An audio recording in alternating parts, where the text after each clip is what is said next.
All right, we are now joined at the podium by Belmont head coach Bart Brooks and student athletes Conley Chin and Jamelin. Jamelin. Yes. Oh my gosh, I'm blanking your last name. Kenny. Jamelin Kenny. I apologize You're for that. good. Coach, if you don't mind opening up with opening statement, and then we'll take questions for the student athletes. Yeah, it's great to be here. I'm thrilled that our team gets a chance to compete in this tournament. It's the best tournament that exists, in my opinion. This is the absolute best time of year to be preparing for basketball, and we get to prepare for a really, really difficult, tough opponent tomorrow, and we're blessed that we get a chance to still compete and represent an unbelievable university in Belmont. I'm really proud of these two young ladies sitting next to me. This is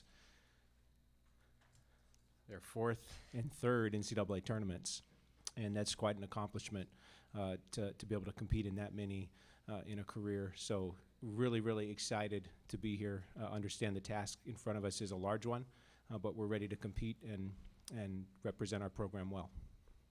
At this time, we'll take questions for the student athletes.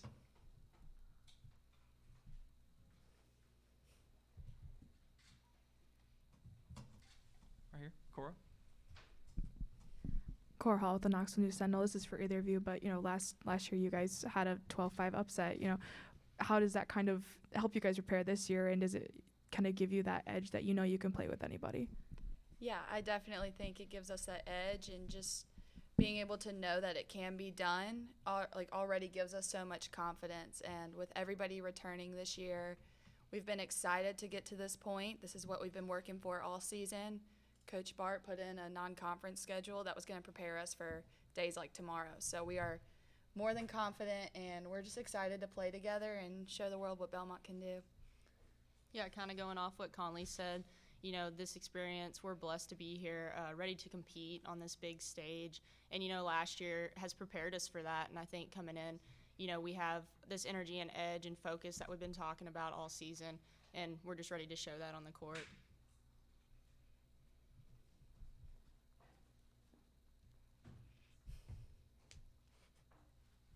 Down here in front. Coming off the tournament championship win and the defensive effort in that game, is the idea to try to build on that, or just knowing that Oregon can score? What's the focus on trying to go out there and replicate some of the defensive performances you all have had this season? Yeah, so we know Oregon's a really good team, well coached. But this week, obviously, we've been focusing more on just us personally and how we're going to play. And the tournament kind of showed we're playing our best basketball right now, and that's what you want to be doing. And we've been emphasizing just bringing the energy, bringing the effort, and just competing on both ends of the floor. And I think that's going to help us make a little bit of a run in this tournament. Yeah, and you know what they say, defense wins championships. And I think we proved that 2 weeks ago. And just having the knowledge that we were able to do that, we were able to come together for 40 minutes, put some stops together, and win some basketball games. I think that's what we're taking into tomorrow. Is just we can't take a rep off. This is such a talented team we're playing tomorrow, and so it's going to take 100% of the effort, 100% of the game. Down here in front. So I got two questions for you guys, and you've kind of touched on both of them, but you're kind of riding high. You've won 12 straight games in a row. Talk about bringing that energy and momentum into this game and carrying it through. And then another thing you mentioned, playing tough road games. You were at Georgia Tech, at Louisville. Those are two tough games. Now you're playing on a neutral court against another good team, and you battled on the road. Kind of talk about what that different atmosphere is going to be like playing at a neutral court, and then with the first question, continuing the streak. Right. Well, every game has a life of its own, and what better time than to play your best than tomorrow? I think just knowing that this is the NCAA tournament, this is what we dream of, and getting to play against a team like Oregon, which is a team you hear about, ever since you were a little girl. And it's a blessing, and I think all of us understand that it's an incredible opportunity. We get to play basketball tomorrow against a really good team and in a great arena, and it's just going to be an awesome opportunity. And kind of to touch on that non-conference schedule, Bart, like Conley has mentioned, has prepared us for this moment, and being able to play those bigger schools on the road, playing on a neutral site. It's a few hours from our hometown. It's going to be an interesting atmosphere, and we're excited to be able to compete. Question over here.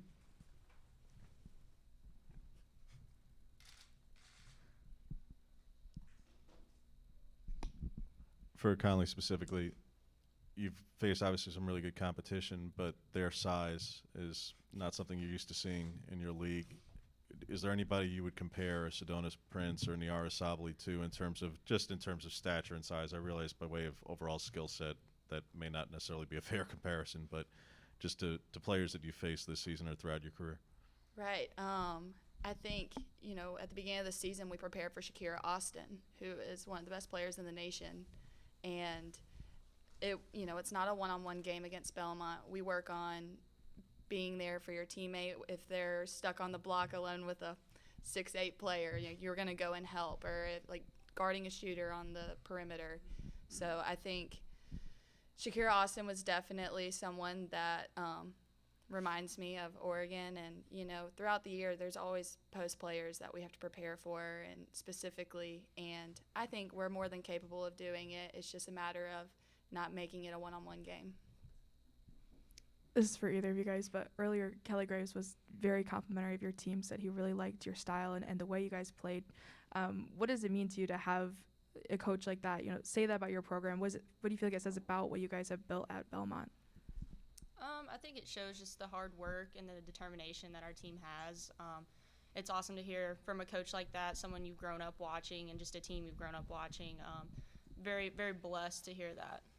Yeah, and I would love to take all the credit for that, but the women that came before us in this program, Betty Wiseman, she's right there. She's a part of what this program is about.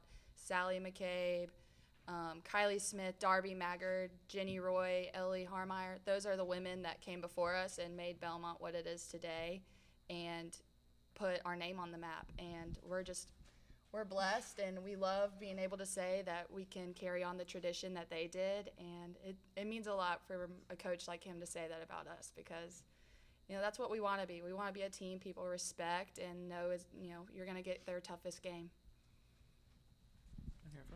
Teresa Walker, the Associated Press. For both of you, you've got a lot of experience and been to some NCAA tournaments before. Have you noticed anything yet that's different, improved from previous tournaments? And if so, what might those be? I think the biggest thing right now everyone's talking about is the inequality between the men and women's tournaments. We got to witness some of that going on last year with the tournament in San Antonio, and I think it's taken a huge step this year, just being able to be shown nationally on TV and just the coverage that women's sports is getting right now. And I think they're trying to continue to build and continue to grow in the next step of women's sports. Yeah, I would go off what JJ is saying. Just the growth of the women's game and just the coverage it's getting by the media, and acknowledging just the incredible strength and spirit of the women in the game today and what they're capable of. So I think it's been great to see that grow over the past couple of years and be able to be in the mix of it as it's going on. Question over here for student athletes.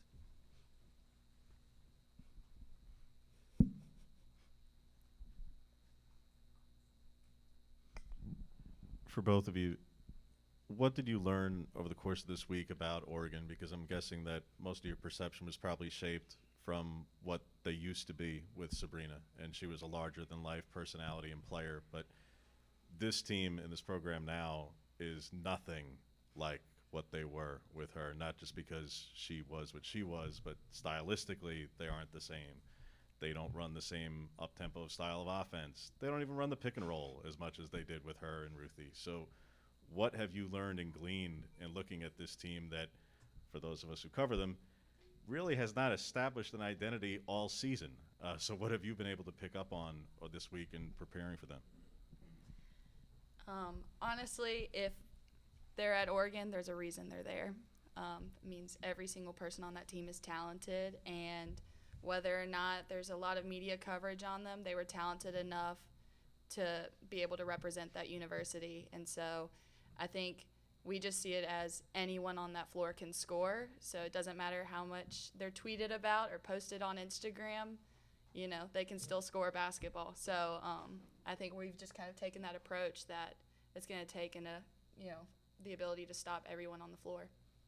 Yeah, kind of like what Conley said, they're a very competitive, resilient, tough team, and everybody can score from all levels, from your guards to your post. It's just going to take, us being connected defensively, offensively to try to compete with a team like that. And that's what we've been working on all season. Any more questions for our student athletes?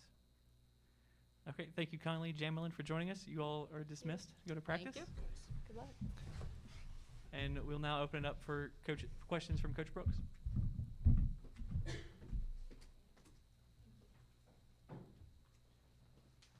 Questions? One over here.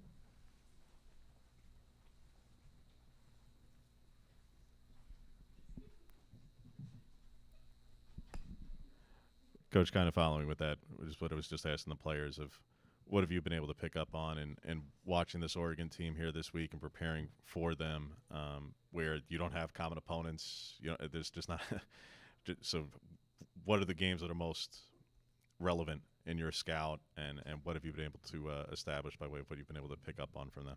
Yeah, I mean, first of all, I think they're really talented. I think when they play well, they're as good as anyone in the country.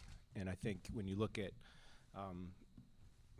anyone who plays Stanford to a one-possession game and is in the game at Stanford and at Oregon is good enough to compete for a national championship, because that's the level that Stanford's at, and that's the level that Oregon is when they play well. So, they've been up and down this year. A lot of that has to do with injury, COVID disruptions. They've had, it's been for us, it's been exhausting. It's been one of the most exhausting, hard, difficult seasons I've ever coached, and I imagine that's true for a lot of coaches around the country. And sitting in Coach Graves' shoes, he's probably feeling the same way, just because of all the disruptions they've had. So, when there's no common opponents, I think you just rely on styles.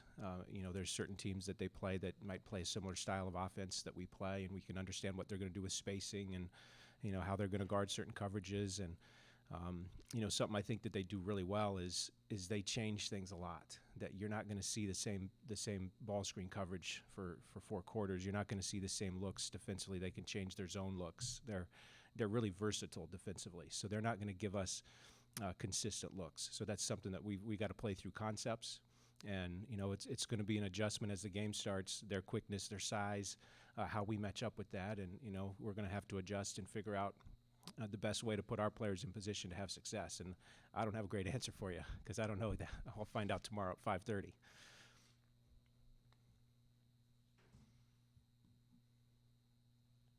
Questions for Coach?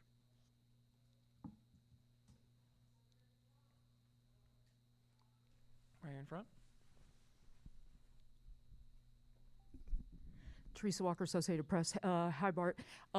Last year, you got an upset in the bubble. Playing, it's 3 hours east. Do you hope that some fans travel, that maybe the Tennessee fans root for you guys as the Tennessee school? Or do you hope to maybe draw on some of that tomorrow? And what difference might that make? Yeah. Yes, to every Lady Vol fan out there. We are from Tennessee, and we are Tennessee. A lot of us are Tennessee kids, so we would love to have that crowd stick around and support us, and really support, I think, two programs who have put themselves, Oregon obviously on a national stage, and I think we're aspiring to put ourselves on a national stage at Belmont, and it's great being in your home state.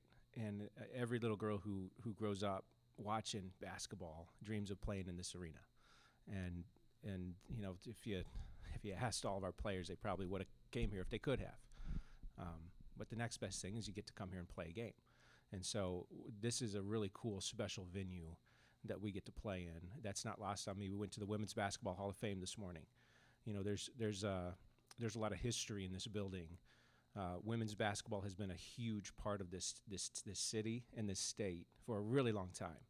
And for an NCAA tournament game after last year's bubble, now we get to be back in the seats, fans at the game watching basketball. I just hope that everyone enjoys and embraces this opportunity to come watch what I think will be 2 really good competitive games tomorrow. You've been in this position before, and obviously we talked about the upset last year, but being, the double-seeded team, the quote-unquote underdog, is there something you like about that and preparing for, what's a tough matchup, and maybe, your team maybe was a little bit overlooked in the seeding? Yeah, I love it. It's so much better than, we've been at the top of our league for, a lot of years, and it's really difficult to take everyone's best shot every night. People probably don't understand how hard that is to be consistently good and maybe not have your best stuff, but always get the other team's best stuff and still have to win and still have to figure out how to get it done, even when you're not maybe playing as good as you can play. And then, the script is always flipped when you get to the NCAA tournament, because now we're going to be playing against someone who is supposed to win, someone who has a bigger program or whatever the case might be. But I think our team embraces both of those roles. So I try to make it a strength, no matter which side of the fence we're on. So I think all year we've put ourselves in position to play against these kinds of teams. We played, I think, 5 of the top 30 net ranked teams on the road in our non-conference season. So we've been in these situations. We've been in these competitive environments. We understand what it's going to feel like, what it's going to look like, what it's going to take to be in the game. So it's something that we look forward to. We definitely have a chip on our shoulder. We believe that we're able to compete at this level. So we've got to go prove it. Question over here on the left. Bart, when they get eliminated in the Pac-12 tournament by a Utah team who takes as many threes as they do, and you obviously stylistically take as many threes as you do, are there things from that particular game that you're able to try and apply to what you do? And when Sheer in particular was nursing an ankle in that game and was out before that, but now she's back, how do you surmise that might impact things? Yeah, I mean, I think you always look at all the games, and Utah is a unique program. I mean, they let that thing fly. I mean, it's fun watching them. It wouldn't be fun to play against them, but it's fun watching them. And I that was the third time those teams had played, and both of the 2 games before were competitive and good, and it's really difficult to beat good teams 3 times in a year when the games were like they were. They were both those first 2 games were really competitive, good games. So there's some things that Utah does that are similar to how we play. The only difference is they've got a transfer from UT Martin, who we played against in our conference. Utah does. And so we played against Deja Young for a couple of years at Belmont, and she looked really big when we played against her. And when she played against Oregon, she looked really small. So that's the difference. So we took that away from the Utah film, that, yeah, they're pretty big. But, yeah, I mean, I think there's things you can take away. But, again, injuries and health, and you never know what people are going through, from the outside looking in. So I think having time off, and we're expecting them to have their best stuff and to be rested and to be ready to go and probably have better stuff than they had in that game. Over here on the right. I would love to hear your perspective on, the growth of the parity across the women's games. I think anyone who's paying attention knows that both games tomorrow are going to be good games. So for you, as a coach at Belmont, how have you kind of seen that parity of the game grow, especially within the tournament? Yeah, I think it was really unique that being in the bubble last year, we were all in the same place all together. It was a really cool experience. It was awful, but it was great, at the same time. I think there's a lot of teams at our level who are able to compete with a lot of teams at the quote unquote next level. The Power 5 leagues. I tried to put ourselves in position to play a lot of those teams, and we had to play them on the road, and that's been, people don't understand how difficult that is in college basketball, to play a true road game when you're playing in front of other people's fans, in front of in another person's arena. It's different. It's difficult. And, so the schedule that I put together, the 5 top 30 net ranked teams that we played were all road games, true road games. So it's really difficult for us to go and knock people off on the road. And none of those guys played at home. We didn't play them at home. So, next year we're going to get a couple at home. And now to have a chance to play Oregon on a neutral floor, that is a beautiful thing, I think, for this basketball tournament, that programs like us, who I think we're good enough to compete at this level, but to beat someone on their home court is really hard. I don't care what time of year it is. It's a difficult thing to do. So I think being a 12 seed as opposed to a 13 seed was a really big deal for us. I think it's something we earned, and I'm thrilled that we're in that position. But I do think there's a lot of programs that are capable of upsets, and I think the neutral floor could be a big part of that. Down here in front. Bart, something that I asked to your players, anything specifically that has changed, improved from, say, last year in the bubble or past tournaments? Obviously, you had a fairly short trip to get here from Nashville, but anything else that has been an issue in the past that's easier now? Yeah, I think, first of all, I think everyone here at Knoxville has done a tremendous job of welcoming us. You know, the staff at the hotel has been unbelievably hospitable. Everywhere you go, I just feel like there's people that are excited that we're here, and there's women's basketball fans that appreciate, you know, what it takes to get to the NCAA tournament. So I feel like, and that might have been like that 10 years ago, 5 years ago, 15. Like, I don't think that's unique to this year in this city. So, but I would just say our experience has been great, and especially comparative to last year. You know, one of the most surreal moments of my life was winning that first NCAA tournament game for our program, and being on the floor watching our players celebrate, and then looking up in the stands and seeing them blow kisses to their family because they couldn't go give them a hug. They couldn't celebrate with their family. They couldn't give their moms or their grandmas a hug. A lot of their moms or grandmas couldn't come.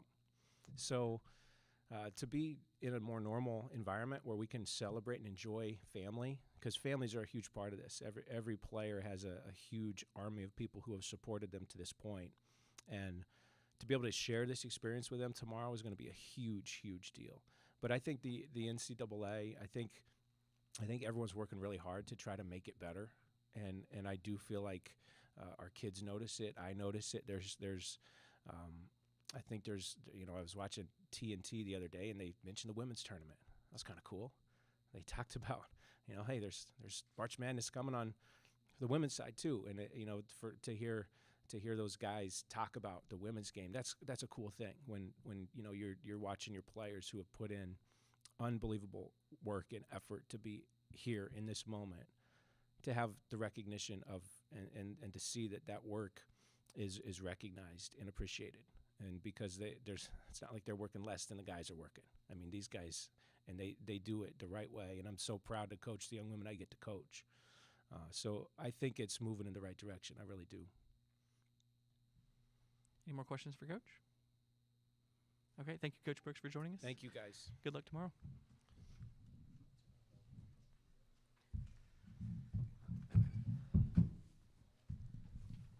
Is it okay if I steal my water cup? Absolutely. I don't want to. You're not going to take it back, right? Nope, that is for you.